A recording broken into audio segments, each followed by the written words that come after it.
Hello बच्चों, let's see this question. The question says what is effect on the interference fringes in Young's experiment due to each of the following operation. Two light source are used instead of one. So question में बोला गया है कि क्या effect होगा in interference fringes in Young's double slit experiment में due to the जब two light source use किए जाते हैं इंस्टेड ऑफ वन. सो इस क्वेश्चन के लिए हमारा की कॉन्सेप्ट यूज हो रहा है, that is the fringe width से fringe width and interference. Okay, तो देखो हमें बताना है effect on the interference fringe. So interference pattern हमें एक कंडीशन होती है इंटरफेरेंस पैटर्न के लिए, वो कि जो सोर्स होता है हमारे पास से वो होना चाहिए हमारे पास से कोहेरेंट. दैट मीन्स उसका जो फेज डिफरेंस होना चाहिए कांस्टेंट है. Phase difference of wave is constant है,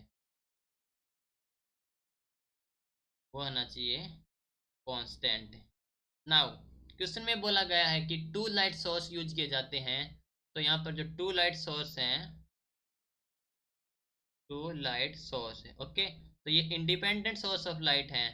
तो इनके पास जो वेवलेंथ होगी डिफरेंट डिफरेंट वेवलेंथ होगी. एंड टू लाइट सोर्स हैं तो इनके बीच का phase difference is not constant, यानी कि वो कांस्टेंट नहीं होगा. तो phase difference is not constant, जिसके कारण क्या होगा, ये सोर्स से कोहेरेंट नहीं होंगे. तो क्या होगा, interference pattern is not formed. Interference pattern is not formed. ठीक है, तो इसके कारण क्या होगा, इंटरफेरेंस पैटर्न फॉर्म नहीं होगा तो फ्रिंजेस इज नॉट फॉर्म. तो हम कह सकते हैं कि interference pattern is not form and fringes are not formed.